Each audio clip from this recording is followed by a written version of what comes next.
siya, iisa ang datos, iba ang basa. Merong ibang bumasa na yung 3 kaso na mga Chino na imported cases ng COVID ay first wave na. Pero sa tingin ko, kung titignan natin ang definisyon ng kurbada, yung wave na tinatawag, it is the number of cases over a period of time of community-acquired cases. Dapat po siguro, simula lamang yung 3 kaso ng mga Chino. Sana po nalinawan kayo dito.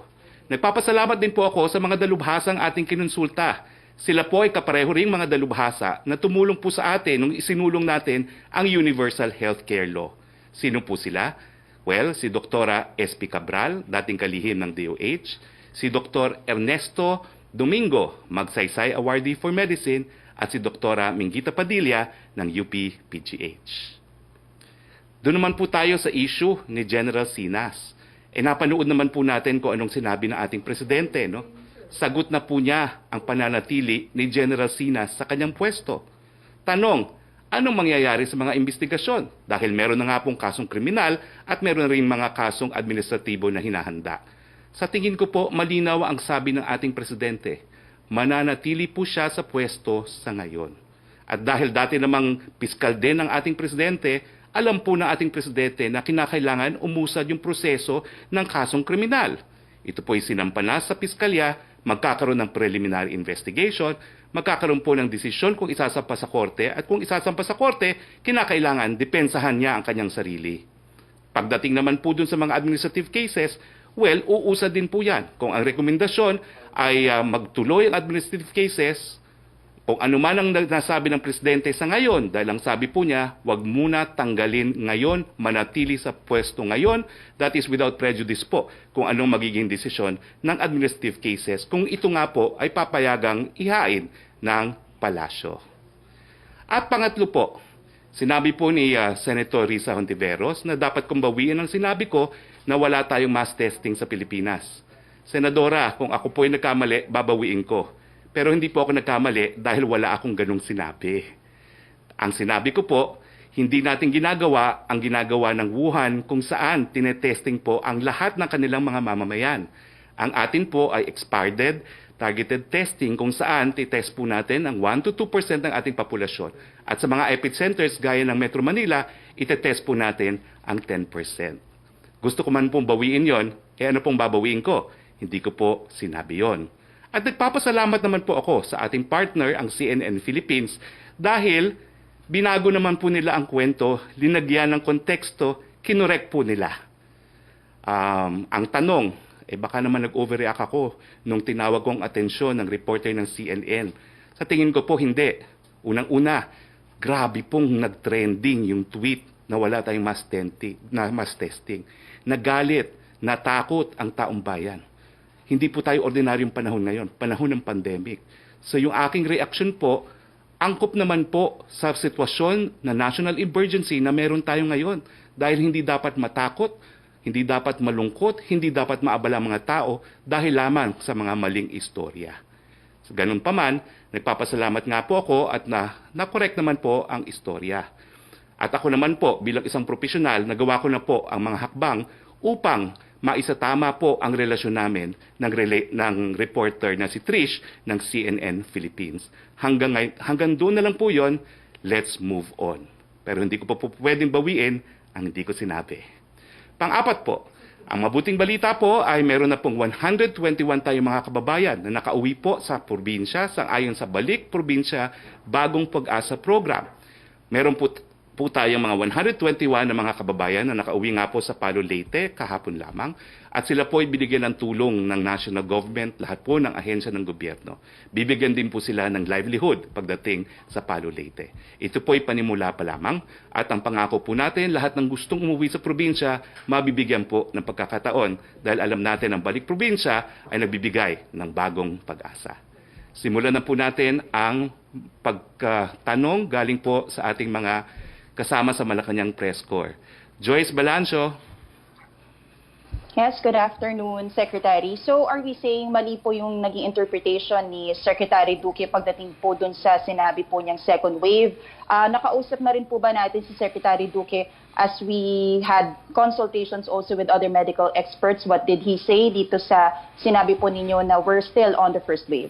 3 beses ko na po nakausap si Secretary Duque.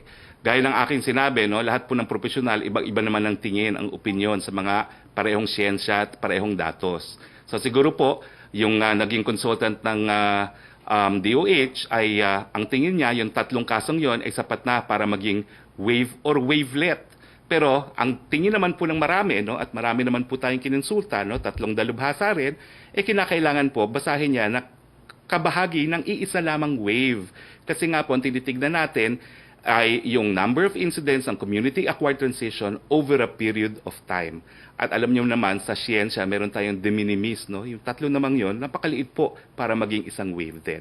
So, sabihin na lang natin hindi nagkamali, kundi nagkaroon ng kakaibang opinion.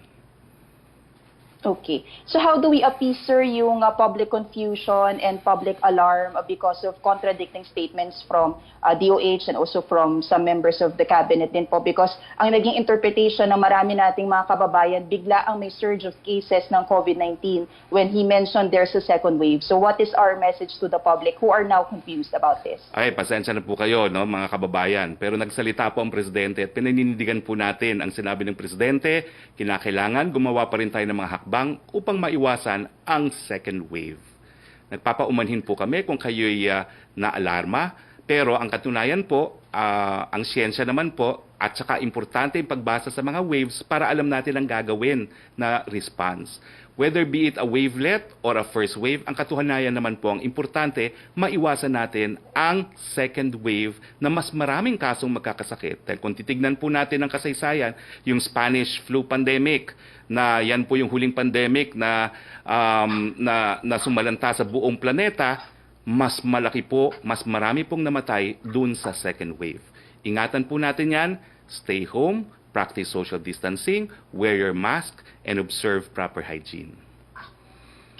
Okay, Secretary, dun po sa accusation ni Senator Franklin Drilon na overpriced daw po yung COVID-19 testing being shouldered by PhilHealth. Ang sabi daw po niya, DOH allegedly purchased twice the price or twice yung as expensive yung mga napurchase po ng private groups, and there are calls for the President to look into this alleged irregularities. May balak po ba ang palas to look into this at may panawagan po ba tayo since we are talking about huge government funds here? Paumanhin po, no? Pero kami mga abogado, may tinatawag kaming conflict of interest. May conflict of interest na po ako dyan dahil ako mismo nagsampa ng mga kasong kriminal laban sa mga kurakot sa PhilHealth. Hindi na po ako magkukomento. Ang gagawin ko na lang po, ifo-forward ko itong bagong akusasyon sa office po ni Secretary Kitain, Office of the Special Assistant to the President, dahil si Secretary Kitain din po, siya yung gumawa ng naunang investigasyon sa PhilHealth na nagresulta sa pagtanggal ng ilang mga miyembro ng Board of Directors ng PhilHealth. For-forward ko po lahat po ng transcript ng Senate proceedings, lahat po ng PowerPoint kay Secretary Kitain, pero ako po, hindi na po ako magkukomento. Conflict of interest. Okay po. Sir, last question na lang po from me. May apela po si Governor John Vic Remulla sa IATF. Baka daw po pwedeng payagan yung backriding po sa mga motor kung mag-asawa naman po yung magkasama. Meron po siyang sulat. Ang sabi po niya, kung ang mag-asawa magkasama naman daw po sa kama natutulog, magkasama sa mesang kumakain, baka pwedeng payagan naman po sila. No? They're willing to issue couple pass sa kanilang LGU kung papayagan po ng IATF. Ipararating po natin yan sa IATF, lalo-lalo na galing po yan kay John Vic, Governor John Vic Remulla. Ang tawagan po namin ni Governor John Vic, kamukha. Roque? Opo, good morning, Secretary. Yung pong tanong ni Chris na una, na tanong na po ni Joyce about dun sa second wave na statement ni Secretary Duque. Yung second question na lang po, sinabi po ni Secretary Duque na hindi raw po malayo magkaroon ng third wave na coronavirus disease 2019 kapag isinailalim sa general community quarantine ang Metro Manila. I think malinaw na po yan, no? Dahil wavelet na hindi naman dapat bilangin wave yung 3 kaso ng mga Chino, ang sinasabi ni Secretary Duque ay kapareho rin ang sinasabi ng Presidente. Kinakailangan gumawa ng mahakbang para maiwasan ang pagdating ng second wave. No? Kaya nga po, naka-MECQ pa rin ang Metro Manila. At hindi naman po tayo magmamadali para ma-lift ito kung hindi tayo sigurado na ang number one, ang kurbada ay nafa-flatten. At number two, sapat po ang ating kakayahan na magbigay ng critical care. Dahan-dahan, unti-unti, hinay-hinay. Ganyan po ang ginagawa natin sa pagbukas ng ating ekonomiya.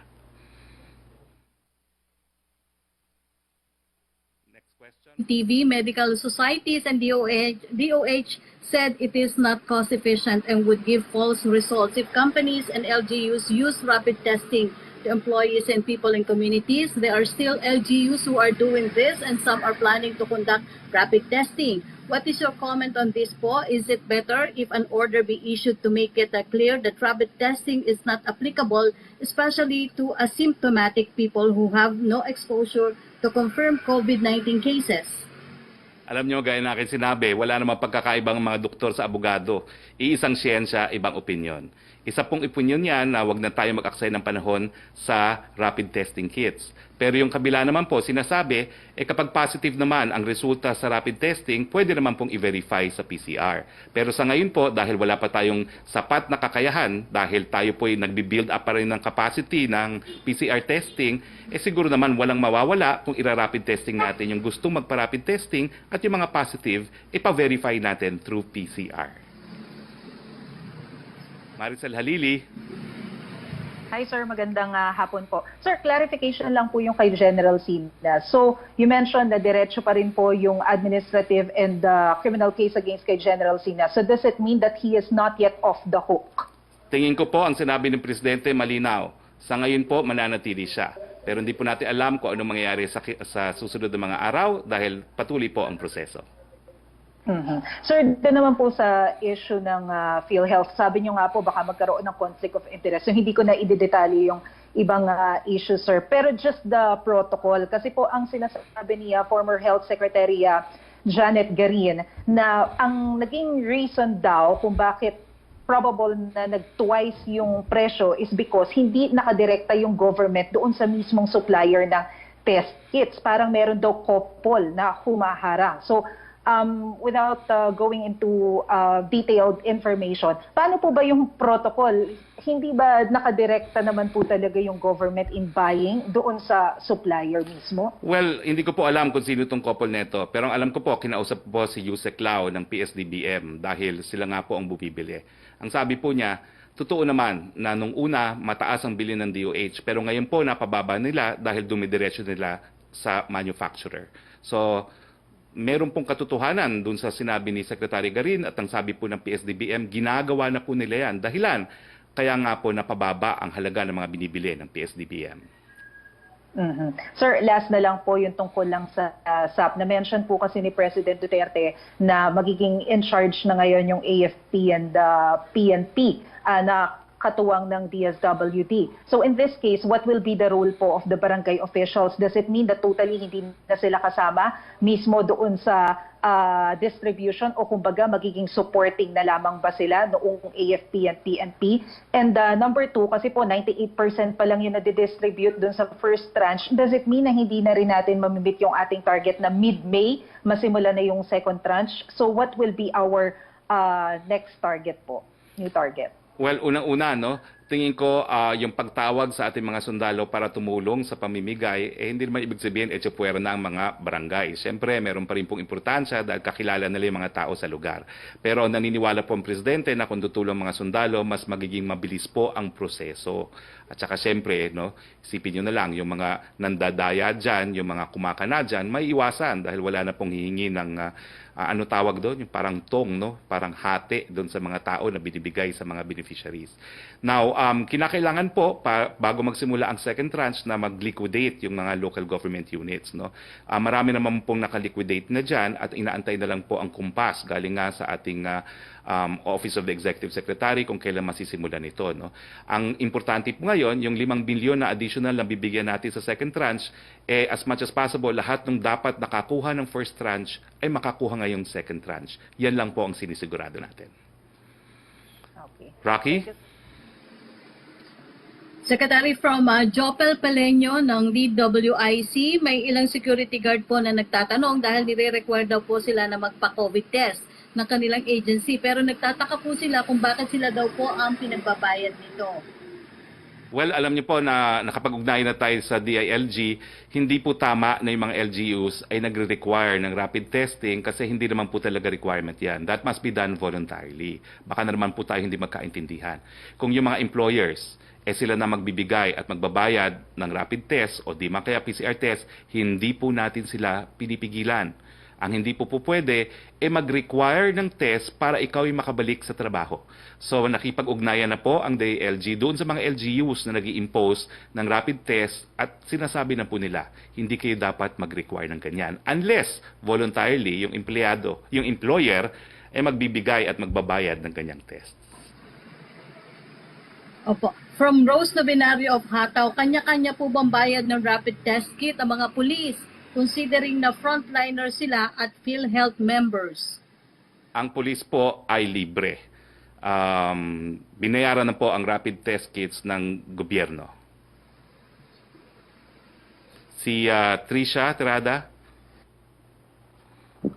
Hi, Secretary. Magandang tanghali po. Sir, may follow-up lang po doon sa social amelioration program. Sir, kasi diba, yun nga po, nabanggit naman ni Presidente and ni na Secretary Bautista po noon na idadaan na through digital yung pamimigay ng second tranche, at least for the urban areas. But sir, when can we possibly get the complete guidelines? Kasi po marami yung nagtatanong kung kailan po talaga maro-roll out itong second tranche given na it's too late in the game and we're just left with 10 days dito po sa NECQ naman po natin. Well, unang-una Trish, at hindi lang yan. Anyway, malalaman po natin yan sa darating na linggo. No? Pangako ko po talaga, tatanungin na natin kung ano yung guidelines dito sa automated transfer no, ng mga pondo dahil the people have a right to know naman as soon as possible. So I will inquire personally and I will give a report on this on Monday. Mm-hmm. Sir, doon po yung sa transportation concerns. Babalikan ko po yun, I think natanong ko na ito ng Monday. But yun nga po, marami pa rin empleyado yung walang capacity na makapunta sa kanilang mga trabaho. And ang concern naman po ng mga employers, not all employers are capable of providing transportation for their employees. Kasi po, yung iba, maliliit na mga negosyo. Is there any chance that the government would provide transportation assistance, magbibigay ng libreng sakay para po dun sa mga empleyado and even health workers, sir, na apektado po? Well, alam niyo po, parang napabigyan na nga mga employers na hinayaan sila magbukas doon sa ilang mga industriya dahil alam nating napakasakit sa kanilang nangyayari. Pero ang aming assumption po ay gagawa rin sila ng hakbang para matulungan yung kanilang mga empleyado na makapasok. No? Alam ko po may mga ilang LGUs na nagbibigay din ng shuttle, no? Pero hindi po pwede nating obligahin ng gobyerno na magbigay ng ganyang transportasyon. The rule is po, kung talagang hindi kaya magbigay ng shuttle, wag na po tayo magbukas, no? Dahil iniiwasan pa rin naman natin ang pagkalat ng COVID-19. Sir, siguro last topic on my end, about the illegal health facility na natagpuan po exclusive for Chinese nationals.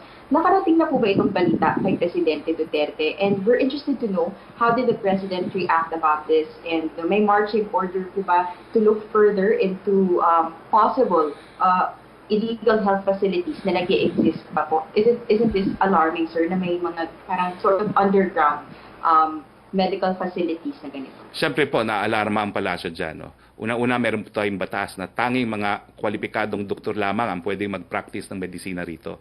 At meron pong pinapataw na pagkakakulong dun sa mga magpa-practice ng medisina, wala pong lisensya galing sa PRC. Pangalawa, yung mga gamot po na ginagamit, dapat aprobado po yan ng ating FDA. At nagpapataw rin tayo ng parusa kapag ikaw ay gumamit o di naman kaya nagbenta ng mga gamot na hindi po aprobado ng FDA.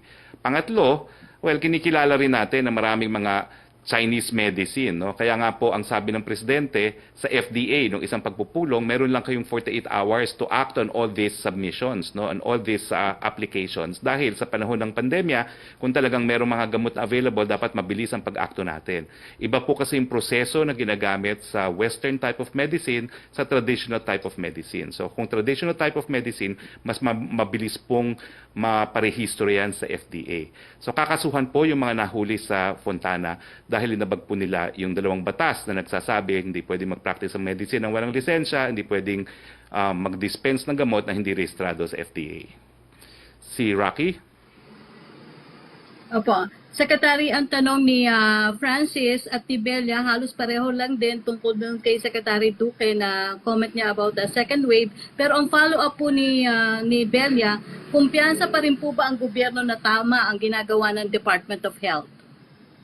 Well, sa akin po, ang pag-iiba ng opinion ay dun sa first or second wave. Ang importante, maiwasan po yung pagbabalik ng malawakang numero na magkakasakit sa COVID-19 at nagkakaisa po ang gobyerno na gagawin ng lahat ng hakbang para maiwasan nga itong second wave. Opo, ang second na tanong naman ni Belia Carriazo tungkol pa rin po dun sa SAP na hindi nabigyan sa first tranche, ano na lang daw po yung dapat nilang gawin para matiyak na mapapasama sila dun sa susunod na tranche ng ayuda, sir? Usapin niyo po ang inyong mga barangay captain dahil sila naman po ay meron din papel doon sa paggagawa ng pangalawang listahan. No? At kung hindi kayo satisfied doon sa response ng inyong barangay captain, pumunta po kayo sa DSWD dahil talagang meron naman pong appeal procedure na diretso na sa DSWD. Joseph Morong. Hi, sir. Good afternoon. All right, sir. You said, okay, fine. Different interpretation. My question is, prior to appearing at the Senate hearing, the Secretary Duque had a meeting with IATF and the President. Did he inform the President that he had this kind of interpretation as far as the waves is concerned? Hindi po. Kaya nga po nabanggit na ni Executive Secretary na wala pong ganyang impormasyon na nakarating kay Presidente na galing kay Secretary Duque. Kumbaga, meron po tayong protocol na sinusunod. Lahat po ng impormasyon, dahil meron nga po tayong kalihim sa DOH, pararating muna sa Presidente at ang Presidente ang magsasabi sa taong bayan, either personally or through our office. Pero hindi po dumaan sa protocol na yan.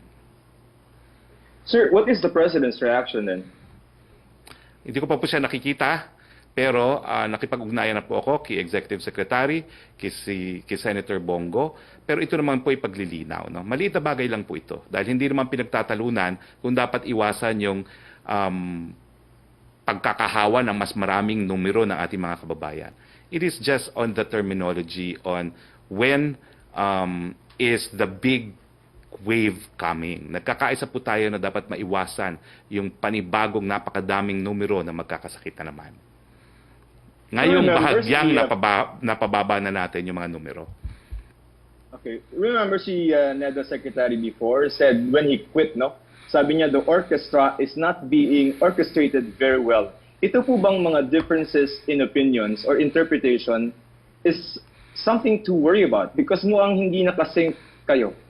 Hindi naman po siguro. Medyo sintonado lang siguro, pero ang isa, pero okay naman po ang orchestra. Okay, sir. Another one that Secretary Duque made. Amin daw po mga asymptomatic carriers are not carriers. Well, kinonsulta ko rin po yan doon sa dalubhasang kinausap ko ngayong umaga.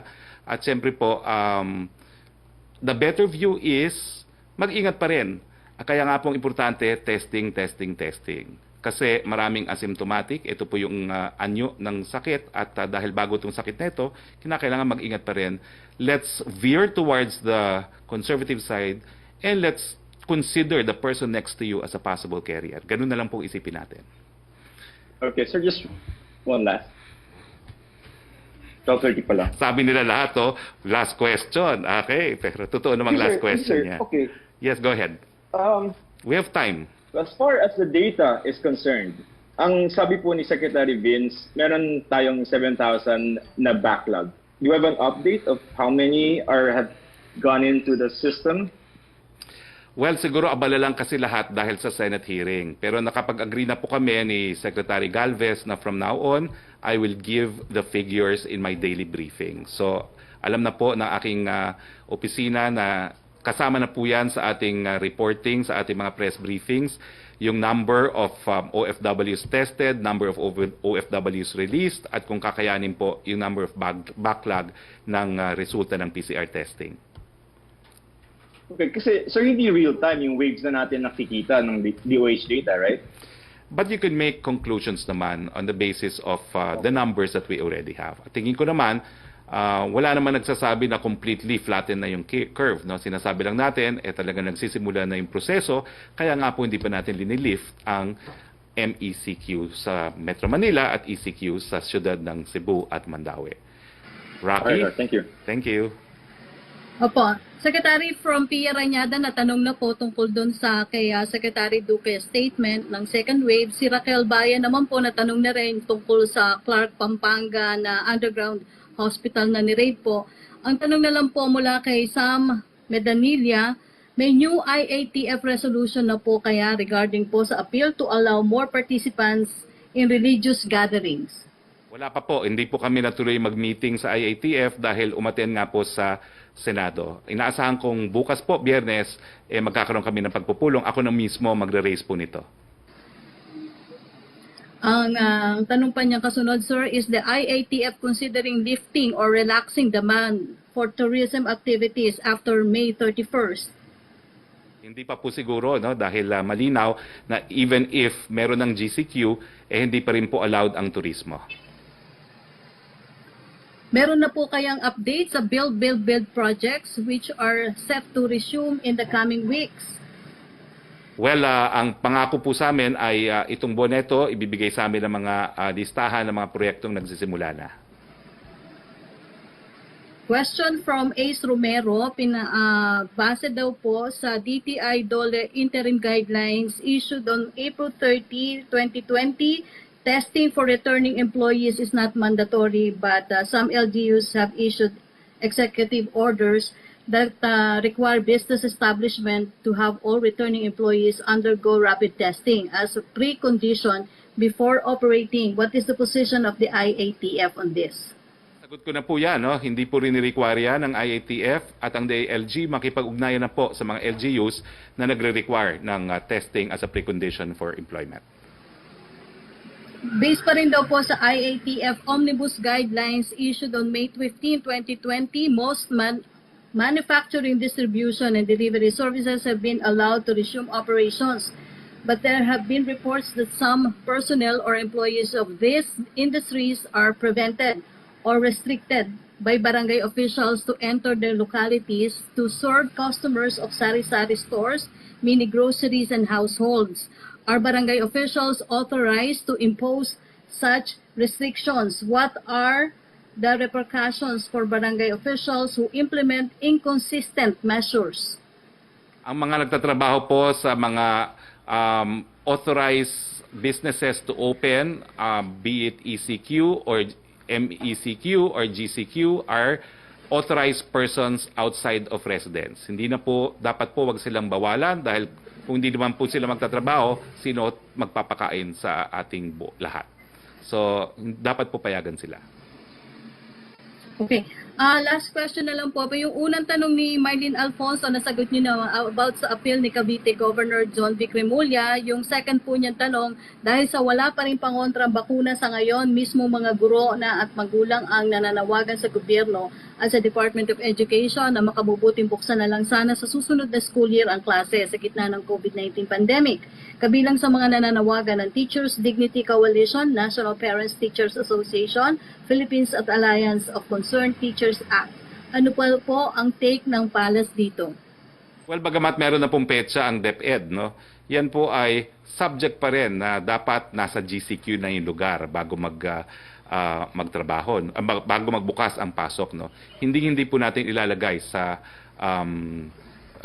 aberya ang ating mga kabataan kung kinakailangan pong wag buksan dahil mataas pa ang mga kaso o nagkaroon ng second wave, siguro po magkakaroon ng ganyang decision. Pero sa ngayon po, for purposes of planning, we're assuming that with the cooperation of everyone, pwede na po na buong Pilipinas ay mag-GCQ by April, by August, kabali-balentong na ako. Ano nga bang? Sorry. today is May, but we're hoping that by August 24, which is the mandated day para magsimula ang mga